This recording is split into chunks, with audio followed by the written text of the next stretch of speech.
Movie के start में हमें एक घना जंगल दिखाया जाता है जहाँ पर हम दो आदमियों को देखते हैं। ये दोनों आदमी जंगल में पिग का शिकार करने के लिए आए थे। तभी वहाँ पर एक बहुत बड़ा स्नेक आ जाता है जिसको मेगा बुआ स्नेक भी कहा जाता है। वो आकर इन दोनों आदमियों में से एक को पकड़कर खा जाता है। दूसरा साथी जिसका नाम वॉकिन था वो वहाँ से अपनी जान बचाकर भाग रहा था। वॉकिन किसी तरह से भागता हुआ बीच पर पहुँच गया था जहाँ पर जाकर वो देखता है कि उसकी बोट वहाँ पर टूट चुकी थी, मगर अभी भी मेगा बुआ स्नेक उसका पीछा कर रहा था। नेक्स्ट सीन में हमें इसी जंगल में एक हेलीकॉप्टर आता हुआ दिखाई देता है। इस हेलीकॉप्टर में एक रिसर्च की टीम थी। इस टीम में टोटल 6 लोग थे और इनकी टीम को एक डॉक्टर लीड कर रहे थे। ये टीम वहाँ पर कैंप लगाती है और रात को बैठकर जब ये बातें कर रहे थे तभी वहाँ पर वही आदमी वॉक इन आ जाता है। इनकी टीम में जो एक लड़की थी वो उस पर गन पॉइंट कर लेती है। वो आदमी आकर इनको सारी कहानी बताता है कि उसके साथ जंगल में क्या क्या हुआ,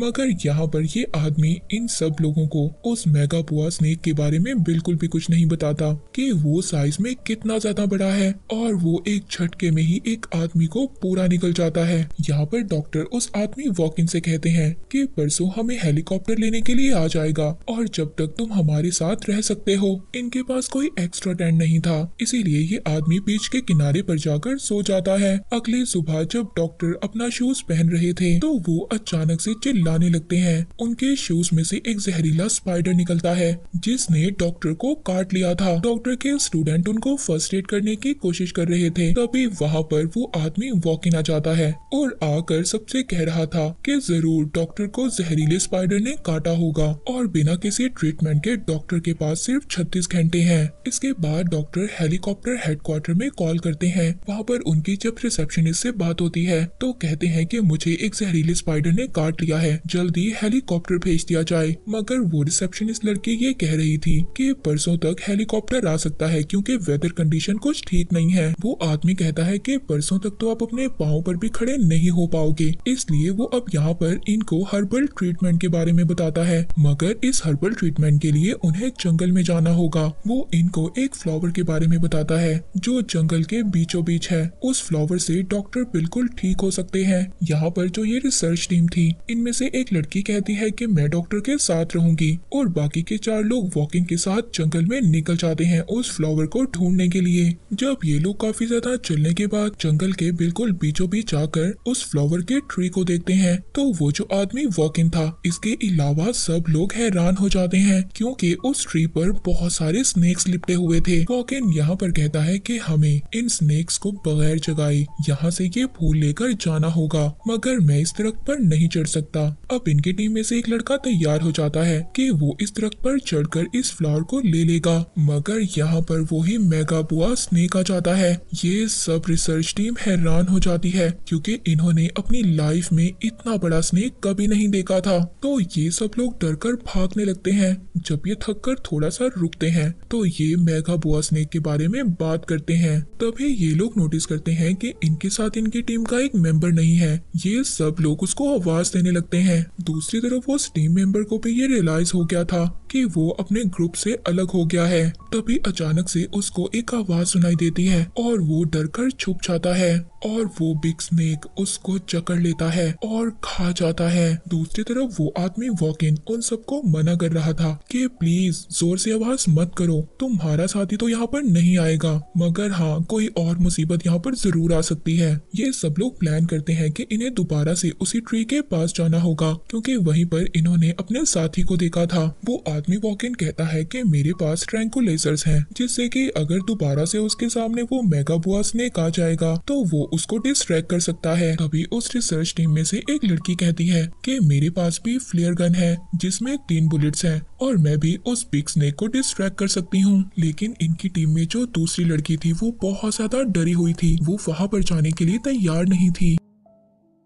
अब वो लड़की भी उनके साथ जाने के लिए तैयार हो जाती है। वो अकेली क्या कर सकती थी। इसके बाद दूसरी तरफ हम उस लड़की को देखते हैं जो डॉक्टर के साथ रुकी हुई थी। वो बार बार कॉल्स कर रही थी मगर कोई भी पायलट अपना हेलीकॉप्टर यहाँ पर लाने के लिए तैयार नहीं था। उधर हम हेडक्वार्टर में देखते हैं जहाँ पर उस लड़की रिसेप्शनिस्ट के पास एक पायलट आता है और वो उस लड़की पर गुस्सा हो रहा था। तुमने उन लोगों को हेलीकॉप्टर क्यों जाने के लिए दिया, वो जगह बहुत ज्यादा खतरनाक है। वो लड़की कहती है कि उन्होंने वहाँ पर जाकर कुछ रिसर्च करनी थी और उन्होंने उस हेलीकॉप्टर के लिए अच्छे पैसे भी दिए थे। मगर अब वो पायलट जाने के लिए तैयार हो जाता है, हालांकि उसने कुछ सालों पहले ही अपना ये पायलट का काम छोड़ दिया था। हमें जंगल का सीन दिखाया जाता है। वो आदमी वॉकिन वहाँ पर अपने साथियों के साथ उसी ट्री तक पहुँच गया था। इनकी टीम में से एक लड़का उस दरख्त पर चढ़ने की कोशिश करता है। तभी वो जो दूसरी लड़की थी वो फ्लेयर गन से फायर करती है, मगर वो उस स्नेक को नहीं लगती। तभी वहाँ पर वॉकिन अपने ट्रैंकुलाइजर गन से उस पर वार करता है, जो उसकी गर्दन में जाकर लगती है और उस बिग स्नेक के मुंह से उनके साथी की डेड बॉडी बाहर निकलती है, जिसको वो खा गया था। ये देखकर वो लड़का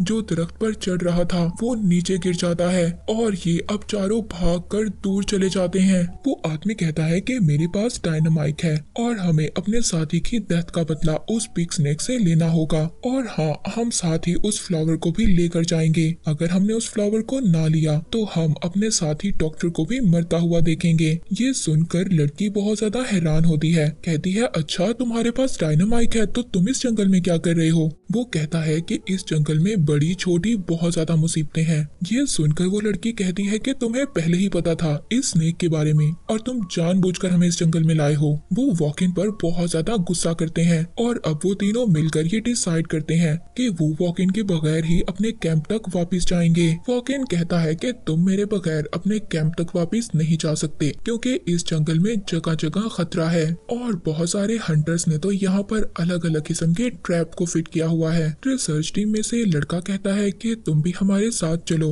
मगर वॉकिन वापस नहीं जाना चाहता था। वो तो उस बिग स्नेक को मारकर अपना नाम मनवाना चाहता था कि उसने उस बिग स्नेक को पकड़कर मार दिया। वो इस काम के लिए उन तीनों से भी हेल्प मांगता है, मगर वो तीनों उसको यहाँ पर छोड़कर अपने कैंप के लिए निकल जाते हैं। तो वॉकिन कहता है कि तुम तीनों के पास 1 घंटे का टाइम है और मैं जानता हूँ कि 1 घंटे के बाद तुम लोग वापस आ जाओगे मुझसे मदद मांगने के लिए। दूसरी तरफ डॉक्टर जो अपनी टीम की एक मेंबर लड़की के साथ रुके हुए थे, वो वहाँ पर उस लड़की से कहते हैं कि मैंने आसमान पर एक फ्लेयर को देखा है। तो वो लड़की अपना ड्रोन कैमरा उड़ाकर जब चेक करती है तो उसे सब कुछ नॉर्मल नजर आता है, मगर तभी अचानक उसको उसके कैमरे में वो ही बिग स्नेक नजर आ जाता है। दूसरी तरफ वो तीनों जो जंगल में वॉकिन के बगैर ही आगे बढ़ रहे थे, तभी उनको आगे बहुत सारे स्नेक्स नजर आते हैं जो वहाँ दरख्तों पर लिपटे हुए थे। वो बहुत बड़े बड़े स्नेक्स थे और इनको रास्ते में बहुत सारे ट्रैप्स भी नजर आते हैं। अब ये वापस भागते हैं और ये लोग दोबारा से वॉकिन के पास आ गए थे। अब वो जो रिसर्च टीम में से लड़का था उसके पाँव पर तो चोट लग गई थी, वो दरख्त पर भी नहीं चढ़ पा रहा था। इस वजह से वॉकिन ये डिसाइड करता है कि वो उस दरख्त को डायनामाइट से उड़ा देगा और इससे वो मेगा बोआ स्नेक भी जाग जाएगा। तभी उस रिसर्च टीम में से लड़की रेंगते हुए आगे बढ़ती है और उसको वो फ्लावर मिल जाता है। तभी अचानक से वो बिग स्नेक आ गया था और उसके सामने गलती से इनकी टीम का लड़का आ गया था। वो स्नेक एकदम से अपना मुंह खोलता है और उस बेचारे को खा जाता है। ये देखकर अब वॉकिन उन दोनों लड़कियों को लेकर भागता है। वो बिग स्नेक भी इनका पीछा कर रहा था। ये तीनों भागते भागते एक केव में आ जाते हैं। केव में इन दोनों लड़कियों में से एक लड़की देखती है कि वॉल पर कुछ साइंस बने हुए हैं और वो ये साइन देखकर एक स्टोरी समझती है। तो ये स्टोरी समझकर इसको पता चलता है जब वो बिग स्नेक अपनी स्किन को छोड़ देता है तब कबीले वाले इस पर अटैक किया करते थे और इन स्नेक्स को मार देते थे। पर तभी उस केव में अचानक से छोटे छोटे स्पाइडर्स और उनके साथ एक बड़ी स्पाइडर भी थी जो इनका पीछा करने लगती है। इस पर जिस लड़की के पास फ्लेयर गन थी वो इस स्पाइडर पर अटैक करती है और उसकी बॉडी में आग लगा देती है। इसके बावजूद वो स्पाइडर इनका पीछा करते हुए केव से बाहर आ गई थी, मगर वहाँ पर बिग स्नेक भी था जो उस स्पाइडर के आगे आ गया था। इस स्पाइडर और बिग स्नेक के दरमियान में फाइट हो जाती है। इस बात का फायदा उठाकर वॉकिन उन दोनों लड़कियों को लेकर भाग जाता है। ये लोग भागकर जब आगे बढ़ते हैं तो इनको 1956 के जमाने की एक पुरानी लैब नजर आती है। उस लैब के बाहर एक केमिकल का तालाब था। वॉकिन इन दोनों लड़कियों को बता रहा था कि अगर कोई गलती से भी इस तालाब के अंदर गिर गया तो उसकी पूरी स्किन उतर जाएगी। दूसरी तरफ डॉक्टर भी अपने साथ उस लड़की को लेकर बेस कैंप से बाहर निकल गए थे। उनको रास्ते में उनकी रिसर्च टीम के लड़के का एक शूज मिलता है। वॉकिन उन दोनों लड़कियों के साथ लैब में आता है। वहाँ पर भी उनको छोटे छोटे स्नेक्स नजर आते हैं। ये उनको काट कर वहाँ पर आग लगा देते हैं। उस आग के लगाने की वजह से पूरे लैब में आग लग गई थी। ये लोग बाहर भी नहीं जा सकते थे क्योंकि बाहर वो ही बिग स्नेक था। वॉकिन यहाँ पर प्लान करता है कि तुम दोनों यहाँ से भाग जाओगी, उस वक्त तक मैं उस स्नेक को डिस्ट्रैक्ट करूंगा। वो लोग ऐसा ही करते हैं। वॉकिन जब उस बिग स्नेक को डिस्ट्रैक्ट कर रहा था तो वो दोनों लड़कियां भागकर फ्लाइंग टावर तक पहुंच जाती हैं। वॉकिन भी भागकर उस टावर तक आता है मगर उसको फॉलो करते हुए वो बिग स्नेक भी उसके पीछे आ गया था। अब जब ये तीनों वहाँ से प्लान से भाग रहे थे तो वो बिग स्नेक वॉकिन पर अटैक कर देता है और गलती से उसको साथ लेकर उसी केमिकल के तालाब में गिर जाता है। तभी वहाँ पर डॉक्टर और उनके साथ वो लड़की थी वो भी आ गए थे। ये दोनों उस तालाब में उस बिग स्नेक को देखकर हैरान हो गए थे। तभी ये अपनी रिसर्च टीम की दोनों लड़कियों को भी देख लेते हैं और उनको बुलाने की कोशिश करते हैं, लेकिन उनकी खुशी ज्यादा देर तक नहीं टिक पाती क्योंकि वो बिग स्नेक बगैर स्किन के ही उस तालाब से बाहर आ गया था। वो डॉक्टर पर अटैक करने के लिए बढ़ता है मगर तभी जो रिसर्च टीम की लड़की थी जिसने केव में स्टोरी को पढ़ा था उसको उस केव की स्टोरी याद आ जाती है कि कैसे जब इस मेगाबुआ स्नेक की स्किन रिमूव हो जाती है तो कबीले वाले इसको मार देते थे। अब ये दोनों लड़कियां मिलकर उस स्नेक पर अटैक करती हैं जिससे कि उसकी स्किन कटने लगती है। वो स्नेक गुस्से में आ गया था और वो तभी एक लड़की को खा जाता है मगर वो लड़की उसके मुंह में जाकर उसको नाइफ से स्टैब कर देती है। वो उसके दिमाग पर वार करती है जिससे कि वो मेगाबुआ स्नेक मर गया था और वो लड़की किसी न किसी तरह बाहर आ जाती है। पर तभी वो तीनों लड़कियां देखती हैं कि डॉक्टर की हालत खराब हो रही थी। उसको वो जो ऑर्चिड फ्लावर मिला था वो पीस कर डॉक्टर को खिला देती है जिससे कि डॉक्टर को थोड़ा सा आराम मिल जाता है। तभी हम देखते हैं वो पायलट हेलीकॉप्टर ले आया था जिसने लड़की से कहा था कि मैं उनकी हेल्प के लिए जरूर जाऊंगा और वो चारों जिंदा इस आइलैंड से निकल गए थे। वो हेलीकॉप्टर में बैठकर चले जाते हैं मगर उनकी टीम 6 लोगों की थी जिसमें से सिर्फ 4 लोग रह गए थे और 2 को वो बिग बुआ स्नेक खा गया था। मगर इस आइलैंड पर से इनके जाने के बाद वहाँ पर एक और बिग बुआ स्नेक आ गया था और वो डेड स्नेक की बॉडी को निगल जाता है। ये मूवी यहीं पर एंड हो जाती है।